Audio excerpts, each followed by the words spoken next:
untuk INOS sendiri sekarang disebut dengan nama Hospital Acquired Infection, atau juga sekarang disebut dengan nama HAIS ya, Healthcare Associated Infection. Nah, kalau misalnya infeksi di rumah sakit, lebih jelasnya itu sering disebut dengan IRS ya, itu untuk infeksi khusus di rumah sakit. Nah, INOS sendiri itu yang seperti apa sih? Mungkin perlu kita ketahui juga bahwa INOS itu ada kriterianya.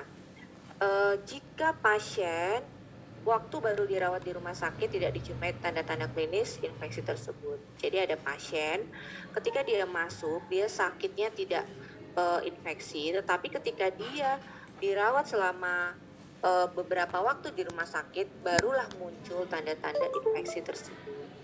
Nah, tanda-tanda infeksi itu baru muncul sekurang-kurangnya 3 kali 24 jam ya, atau 72 jam sejak mulai dirawat. Artinya ada kemungkinan bahwa infeksi tersebut didapatkan dari lingkungan rumah sakit. Lalu infeksi tersebut bukan merupakan residu atau sisa dari infeksi sebelumnya. Nah, yang dikatakan dengan residu atau sisa dari infeksi sebelumnya ini adalah ketika pasien misalnya dia habis dirawat di rumah sakit, dia memang dirawat dengan penyakit infeksi ya. Nah, berarti ini ketika dia masuk lagi bukan berasal dari hal tersebut.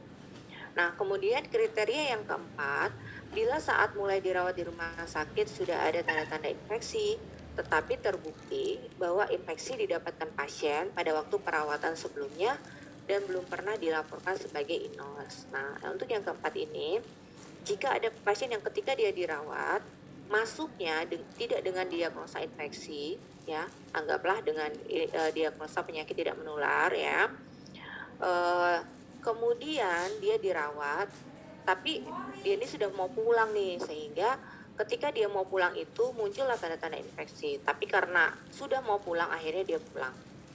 Tapi kemudian 1 hari kemudian dia masuk lagi dengan tanda-tanda infeksi. Nah, kemungkinan ini adalah INOS karena didapatkan dari dia dirawat yang kemarin ya, seperti itu. Tapi belum pernah dilaporkan sebagai INOS.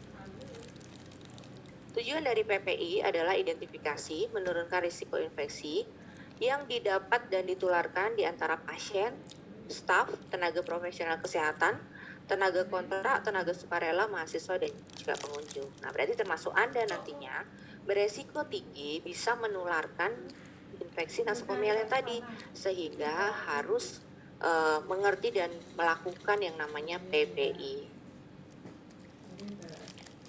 Nah, siapa saja ini yang harus melakukan PPI, yaitu seluruh area, rawat jalan, rawat inap, instalasi atau semua unit, serta seluruh lingkungan. Pelaksananya yaitu seluruh sivitas hospitalia, yaitu karyawan dan juga mahasiswa. Besok ketika ada praktek di rumah sakit, orang tuh kan pasien tuh biasanya nggak tahu ya mana perbedaan antara perawat sama mahasiswa. Nah itu, sehingga nanti Anda itu juga harus bersikap seperti seorang perawat yang profesional ya.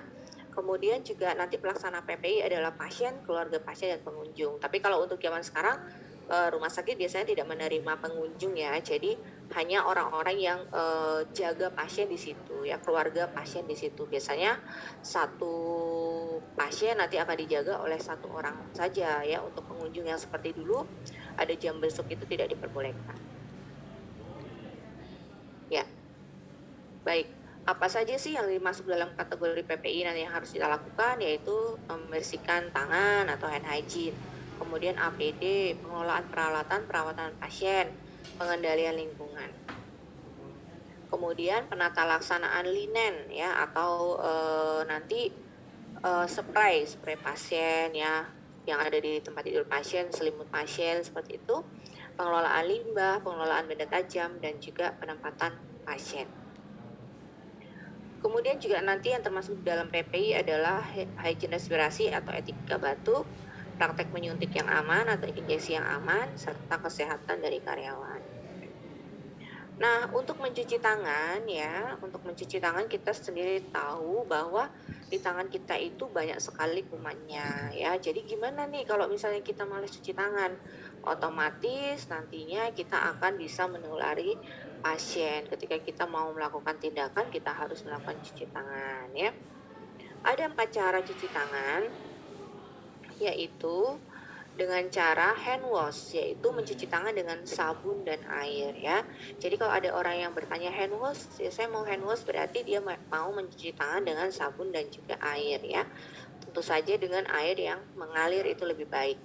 Kemudian mencuci tangan dengan larutan yang berbasis alkohol, yaitu hand rub antiseptik ya, itu yang biasanya kita gunakan, yaitu hand sanitizer, itu masuk dalam kategori hand rub antiseptik. Lalu mencuci tangan bedah menggunakan sabun antiseptik ya, surgical hand wash. Nanti ini dilakukan di kamar bedah, dan juga mencuci tangan menggunakan antiseptik yang berbasis alkohol di kamar bedah ya, surgical hand rub. Ya ini nanti diterapkan untuk di kamar bedah biasanya, karena di kamar bedah ekstra sekali untuk pencegahan infeksinya. Ya, apa saja yang harus dicuci, yang harus diperhatikan ketika kita mencuci tangan, yaitu kuku jari tangan ya. Biasanya cuci tangannya cepet-cepet, kukunya nggak diperhatikan ya. Jadi kuku ya harus kita perhatikan juga ya, bahwa kebersihannya harus kita perhatikan. Kemudian kuku buatan. Nah, itu kuku buatan tuh kan ada tuh yang ditempel ya. Nah, ketika kita mencuci tangan harus dipastikan bahwa kukunya itu air itu nanti membersihkan sampai ke area sela-sela kuku. Kemudian yang harus diperhatikan juga adalah tingkat kotor tangan. Sehingga kalau kita tangannya kotor sekali, kita harus mencuci tangannya juga harus ekstra. Kemudian cat kuku ya, cat kuku. Nah, sebenarnya kalau perawat besok ketika praktek di rumah sakit tidak diperkenankan menggunakan cat kuku ya. Jadi kukunya harus bersih dari cat kuku ya. Jadi kalau sekarang masih ada yang pakai cat kuku, silakan nanti dibersihkan sehingga pada saat orientasi dan pada saat praktek di rumah sakit itu kukunya sudah bersih ya, tidak ada cat kukunya, serta perhiasan tangan. Nah, tidak diperkenankan bagi perawat itu menggunakan perhiasan tangan ya. Paling-paling maksimal itu jam tangan. Jam tangan itu diperbolehkan. Kenapa? Karena jam tangan kan kita pakai untuk biasanya menghitung RR dan juga nadia, jadi pernapasan dan juga nadi pasien, itu boleh kita pakai jam tangan. Tetapi perhiasan tangan tidak boleh ya. Nah, Anda perhatikan ya dosen-dosen keperawatan, ini saya sampaikan aja. Coba diperhatikan dosen-dosen keperawatan yang cewek-cewek, apa ada tuh yang pakai perhiasan tangan yang berlebihan. Bahkan terkadang dosen keperawatan tuh nggak pakai cincin sama sekali ya. Karena apa? Karena memang tidak diperkenankan. Dan juga untuk memudahkan kita, karena kita akan sering cuci tangan, dan juga dosen keperawatan biasanya sering datang ke rumah sakit kan, sehingga kami memang tidak menggunakan yang seperti itu. Nah harapannya juga Anda sebagai mahasiswa juga sama ya. Nanti ketika ada acara-acara resmi aja, atau misalnya Anda lagi jalan-jalan, silakan Anda gunakan. Tapi ketika praktek di laboratorium ataupun ketika praktek di rumah sakit lebih-lebih, itu jangan gunakan cincin, jangan seperti kayak orang jualan cincin ya, terutama. Saya tuh pernah pengalaman ya, saya tuh ditegur waktu di rumah sakit Sarjito pernah. Waktu itu ada mahasiswa, saya juga nggak tahu, dia kok pakai cincinnya tuh banyak sekali sampai 2 gitu ya, sampai 2 di jarinya. Nah, ketika saya ketemu sama perawatnya tuh, perawatnya bilang kayak gini, Bu dosen, itu mahasiswanya memang boleh ya pakai cincin? Nah kan saya kaget karena sudah dikasih tahu kan kalau di kampus jangan pakai perhiasan tangan ya. Ternyata iya, cincinnya itu ada 2 ya, berderet kayak gitu. Nah itu kan akhirnya saya kasih tahu bahwa jangan pakai itu. Nah, artinya apa? Bahwa dari pihak rumah sakit sendiri itu juga memantau. Anda kalau pakai perhiasan tangan ya, kalau paling juga nggak diperhatiin gitu. Tidak seperti itu. Mereka tuh juga lihat ya. Nanti ketika ketemu dosen pasti mereka juga bilang kayak gitu ya. Karena saya pengalaman sendiri, saya ditegur kayak gitu. Saya bilang, oh padahal kami sudah ingatkan ya. Jadi ini wanti-wanti jangan gunakan perhiasan tangan. Pakai jam saja nggak apa-apa ya, jam tangan aja nggak apa-apa. Ya, ini fasilitas kebersihan tangan, tempat kebersihan tangan dengan air mengalir dan keran otomatis biasanya ada di rumah sakit pastinya. Sabun, lalu tisu ya, juga nanti biasanya pakai yang untuk mengeringkan itu. Nah, cara cuci tangan 6 langkah jangan sampai lupa, nanti silakan Anda harus hafal karena biasanya pada saat orientasi di rumah sakit nanti ditanya kembali, silakan 6 langkah cuci tangan disuruh mempraktekkan. Nah, ini nanti harus ingat dan nanti harus bisa mempraktekkan ya, seperti itu. Apalagi Anda masih praktek yang pertama kali. Mungkin ya pastinya perawatnya atau CA-nya tidak akan bertanya yang sulit-sulit ya, misalnya tentang injeksi dan lain-lain, kemungkinan dia tidak akan bertanya. Tetapi cuci tangan itu kemungkinan pasti juga ditanya, karena itu sangat dasar sekali. Jadi Anda harus hafal 6 langkah cuci tangan dan bisa mempraktekkan kalau disuruh ya. Ya, dari WHO ada 5 moments for hand hygiene, yaitu yang pertama sebelum kontak dengan pasien ya, jadi perawat sebelum kontak dengan pasien, kemudian sebelum kita melakukan tindakan ya, kemudian setelah kita membersihkan atau kita terkena cairan tubuh pasien, misalnya ini, kita mau, kita sudah membersihkan pasien, kemudian kita mau membuang urin pasien, yang kita buang urin pasien, ada kemungkinan itu juga kita terkena kan, sehingga kita harus membersihkan tangan. Kemudian setelah kontak dengan pasien, misalnya ngerapiin pasien, pegang tangan pasien, dan lain-lain ya.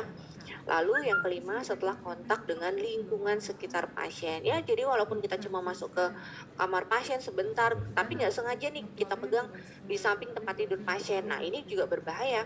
Nanti di situ ada kemungkinan ada kumannya kan, sehingga kita juga harus cuci tangan setelahnya ya.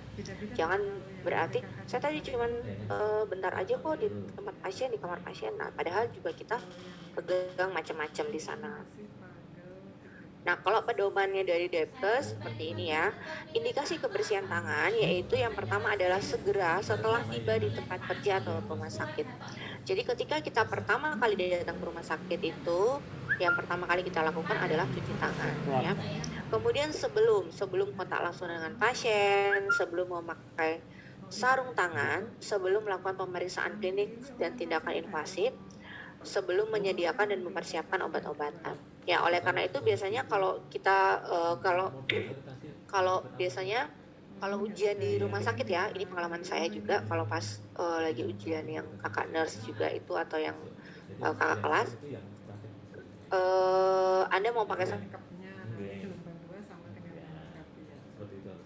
ya, baik cuci tangan hand wash ataupun hand rub. Di situ biasanya ada hand rub, jadi pakai dulu hand rubnya. Setelah dia pakai hand rub, baru pakai sarung tangan. Karena itu salah satu nanti yang dinilai juga kan bahwa itu indikasi kebersihan tangan gitu.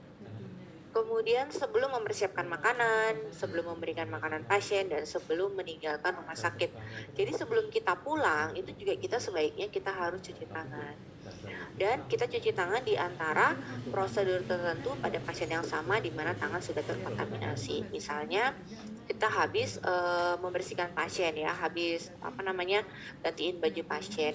Kemudian setelah itu kita mau rawat luka pasien ya, atau kita mau memberikan injeksi kepada pasien, sebaiknya kita cuci tangan terlebih dahulu dengan hand rub saja tidak apa-apa. Misalnya kita sudah pakai sarung tangan nih, habis membersihkan pasien tadi, pasien udah bersih, kemudian kita mau langsung sekalian injeksi ya di situ. Nah, ini kita bisa lakukan cuci tangan hand rub yang ada di kamar pasien seperti itu. Jadi walaupun pasiennya sama, tetap kita lakukan hand rub juga. Kemudian sesudah kontak dengan pasien, sesudah melepas sarung tangan, melepas APD, kontak dengan darah dan cairan tubuh, lingkungan yang terkontaminasi. Nah, sesudah kita gunakan toilet, menyentuh, melap hidung dengan tangan. Sebaiknya kita cuci tangan ya. Siapa saja yang wajib melakukan kebersihan tangan? Setiap orang yang kontak langsung dengan pasien seperti dokter, perawat, petugas kesehatan lainnya. Setiap orang yang ada kontak dengan pasien meskipun secara tidak langsung seperti ahli gizi, farmasi, dan petugas laboratorium. Nah, mereka juga sama, mereka juga harus menjunjung tinggi yang namanya PPI ya. Setiap personil yang berkontribusi dengan prosedur yang dilakukan terhadap pasien, walaupun misalnya ini perawatnya lagi melakukan perawatan luka, Anda hanya bantuin aja ya, hanya bantuin naruhin kasa misalnya ya, nuangin NaCl ke luka kayak gitu. Tapi Anda juga tetap harus melakukan pembersihan tangan juga. Dan juga setiap orang yang bekerja di rumah sakit termasuk juga nanti mahasiswa ya. Nah, kemudian APD ada macamnya banyak sekali. Kita sudah tahu ada sarung tangan, masker, topi, gaun pelindung, apron, dan pelindung kaki. Seperti ini. Kapan kita menggunakan sarung tangan ya? Jadi kalau kita misalnya kontak dengan darah atau cairan tubuh, berarti kalau kita tidak kontak, kita tidak usah pakai sarung tangan. Tapi kalau kita mau kontak dengan pasien, artinya kita harus pakai sarung tangan bersih ya. Kalau kita kontak dengan jaringan di bawah kulit ya, kalau kita tidak kontak dengan jaringan di bawah kulit, kita bisa gunakan sarung tangan bersih ya. Jadi misalnya kita cuma di area di atas kulit aja, itu pakai sarung tangan bersih nggak apa. Tapi kalau kita menggunakan sarung tangan steril jika kita kontak dengan jaringan di bawah kulit, misalnya kita melakukan perawatan luka ya, luka terbuka seperti itu, kita harus gunakan sarung tangan yang steril. Nah, kemudian selanjutnya kapan kita gunakan sarung tangan, nanti kita harus sesuaikan dengan SOP yang berlaku di setiap rumah sakit. Ya pastinya nanti di rumah sakit Anda akan ada pendamping ya atau perawat yang akan ngasih tahu lah nanti seperti apa ya.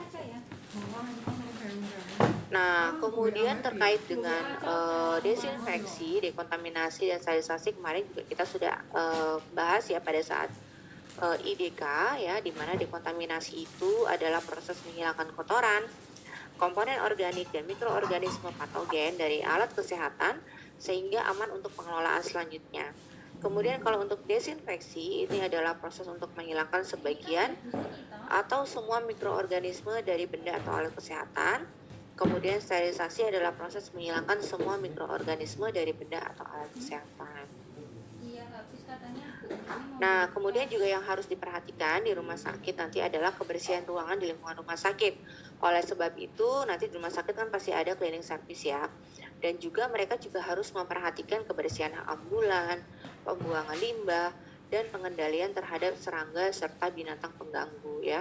Sehingga harapannya ya tidak ada itu yang nanti adanya serangga atau binatang pengganggu seperti nyamuk kayak gitu ya. Masa ada pasien terus ada nyamuk, kan kasihan ya pasiennya ya, sudah sakit terus gigitin nyamuk lagi kan. Nah begitu. Kemudian untuk penanganan linen, untuk linen ini nanti linen infeksius nanti di ruangan nanti akan diambil, sehingga kalau misalnya di ruangan besok Anda akan membantu untuk perbedaan, nanti linen yang infeksius itu akan dipisahkan dari linen yang tidak infeksius ya.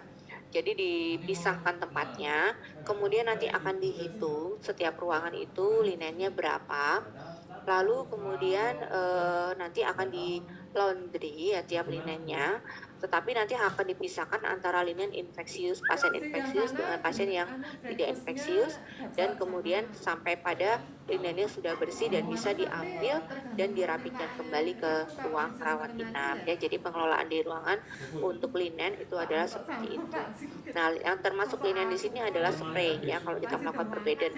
Kemudian ada apa tuh namanya, selimut, biasanya selimut.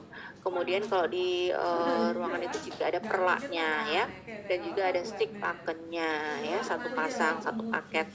Nah itu nanti akan diambil dan kemudian nanti akan dirapikan di ruangan jika sudah selesai di laundry. Nah, kemudian untuk pengelolaan limbah, ini melakukan klasifikasi limbah, memilah sumber dan jenis limbah, serta pengelolaan limbah.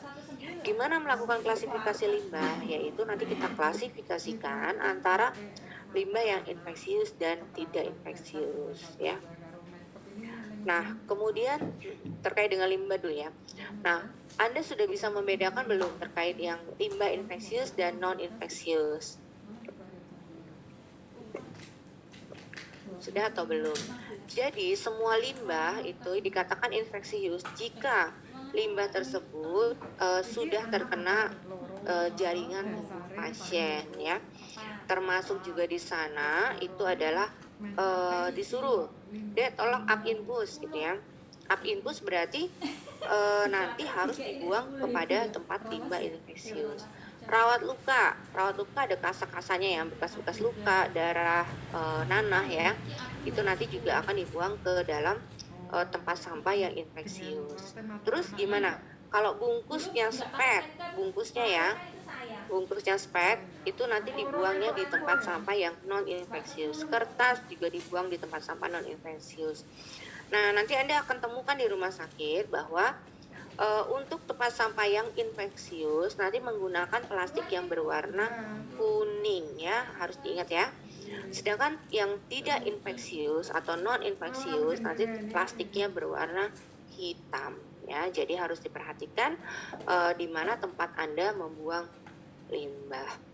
Nah, kalau misalnya sarung tangan yang habis digunakan itu nanti dibuangnya kemana? Infeksius atau non infeksius? Ada yang bisa jawab? Sarung tangan? Infeksius, Bu. Sarung tangan di tempat infeksius. Nah, terus gimana? Kalau sekarang kan kita musimnya kan pakai masker ya. Kalau masker buangnya di mana? Masker yang kita habis pakai loh. Masker yang kita habis pakai kita buang di mana? Kita masih dalam rumah sakit nih, di ruang rawat. Masker yang habis kita pakai kita mau buang, kita mau pulang, kita mau ganti yang lain. Terus kita buangnya di mana? Infeksius atau non infeksius masker? Infeksius juga, Bu. Oke, betul. Jadi harus diperhatikan ya, masker yang habis kita pakai sendiri itu harus dimasukkan juga pada tempat sampah yang infeksius.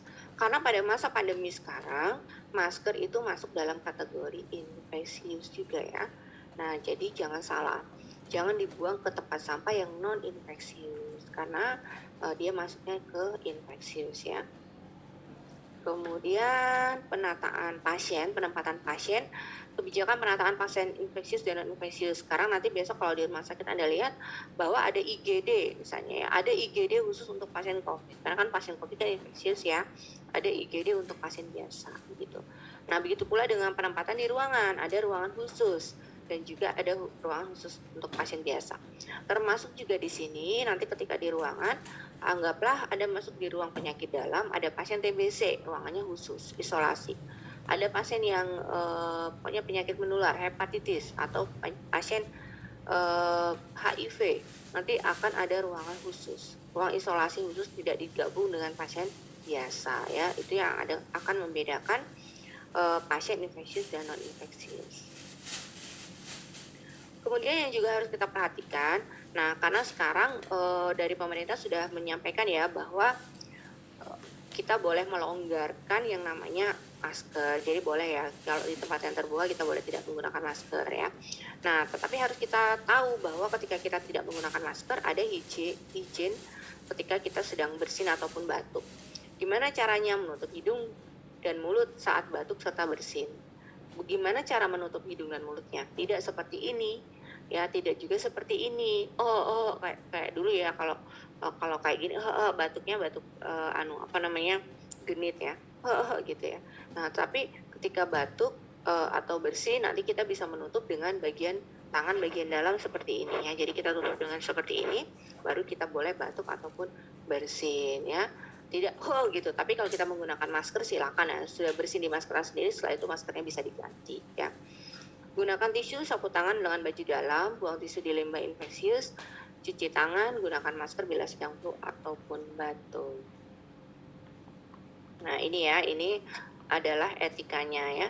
Jadi jika kita batuk dan bersin, tutup mulut, kemudian nanti setelahnya nanti kita bersihkan, kita buang tisunya, kemudian kalau maskernya tadi juga kita buang, lalu kita cuci tangan ya. Nah jangan lupa ketika kita sudah habis tadi misalnya kita bersin, itu jangan pegang pakai tangan ya, jangan sentuh wajahnya dengan tangan yang sudah kotor gitu. Ya, praktek injeksi yang aman ya, menggunakan jarum yang steril, upayakan tidak multidose ya. Nanti misalnya di rumah sakit pun ketika Anda menginjeksi banyak, itu nanti biasanya dikasih selang waktu ya, sekitar 5 menit, 10 menit seperti itu, tidak digabung di dalam satu spray itu beberapa obat ya. Pertahankan teknik septik aseptik, jadi kita harus mempertahankan. Jika misalnya melakukan injeksi kepada pasien, jangan sekali-sekali jarumnya itu kita pegang, jarumnya loh ya, kita pegang dengan tangan kita nanti, karena akan bisa menimbulkan infeksi juga kepada pasien, karena kan kita nggak tahu tangan kita kotor atau enggaknya. Lalu buang jarum ke dalam kontes benda tajam seperti yang lab itu yaitu di tempat yang kuning itu ya. Di tempat yang kuning, box safety box yang berwarna kuning, atau jika rumah sakit tidak memiliki nanti menggunakan jerigen bisa, atau bisa menggunakan botol aqua. Biasanya botol aqua yang besar itu nanti buat tempat penyimpanan tempat pembuangan jarum. Dan tidak melakukan recapping.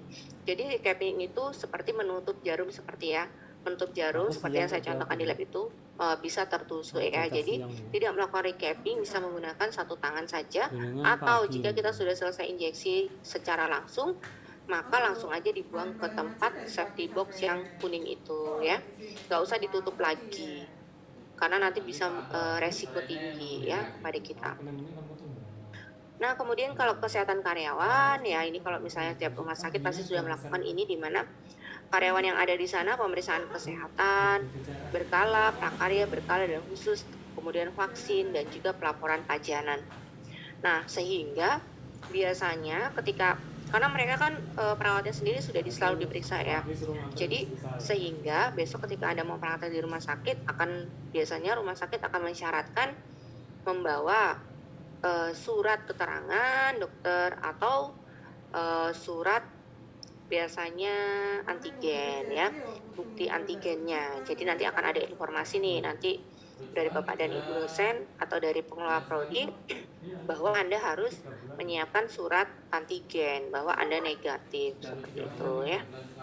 Nanti siap-siap aja, pasti akan ada informasi itu. Nah, kemudian kewaspadaan berdasarkan transmisi, kewaspadaan penularan melalui kontak langsung dan tidak langsung. Nah, ini sudah kita pelajari kemarin waktu saat di IDK. Kewaspadaan penularan melalui percikan dan kewaspadaan penularan melalui udara atau airborne. Ya, jadi kebanyakan kalau misalnya ruangan-ruangan khusus, misalnya seperti pasien-pasien yang kaitannya dengan airborne itu seperti COVID, itu pasti ada ruangan sendiri, atau pasien TB ya, TB paru itu juga ada ruangannya sendiri ya. Tetapi ketika kita nanti bertugas di sana, kita harus mewaspadai terjadinya penularan itu ya, artinya harus selalu menggunakan masker. Nah, kemudian biasanya PPI selalu dilakukan surveillance ya, yaitu surveillance itu adalah data-data yang didapatkan nanti diidentifikasi, dianalisis kejadian-kejadian infeksi dalam suatu populasi. Nah, ini ya, nanti tujuan surveillance-nya adalah memperoleh data dasar infeksi rumah sakit, kewaspadaan dini KLB, salah satu luaran indikator mutu, dasar perencanaan program, mengukur dan menilai program PPI. Sehingga nanti kita akan selalu dinilai, akan selalu dilihat ya. Kalau misalnya ada yang tidak taat aturan terkait dengan PPI ini, misalnya lupa pakai masker atau tidak cuci tangan, itu akan mendapatkan teguran. Karena apa? Karena ini adalah salah satu indikator mutu dari rumah sakit. Jadi rumah sakit tidak mau misalnya karena adanya mahasiswa yang teledor, nanti mutunya menjadi dianggap kurang baik oleh masyarakat, seperti itu ya. Target-target kasus yang nanti diharapkan untuk di rumah sakit itu kurang, yaitu infeksi luka operasi, infeksi saluran kemih, pneumonia, plebitis ya, terutama nanti luka infus ya, kemudian dekubitus, kemudian infeksi-infeksi yang lain, diare ataupun konjungtivitis. Nah, nanti pada rumah sakit yang ruangannya biasanya digabung ya. Ada juga orang yang infeksi tapi dia menderitanya infeksinya menyerang ke saluran pencernaan karena dari makanan mungkin. Nah, ini nanti bisa terjadi diare. Jadi inosnya bisa berupa diare nantinya.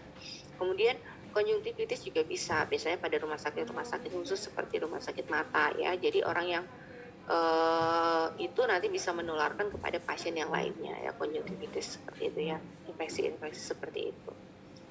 Ya, kalau ada penanganan paparan, ada pajanan, ini nanti ada luka tusuk ya, misalnya ada luka tusuk secara tidak sengaja, Anda habis lakukan injeksi pada pasien HIV atau hepatitis yang menular, terus injeksinya ketusuk tangan karena pengen ditutup tadi. Nah, ini nanti jika terjadi, nah ini penanganannya segera desinfeksi dengan alkohol 70%, cuci luka dengan sabun dan air mengalir.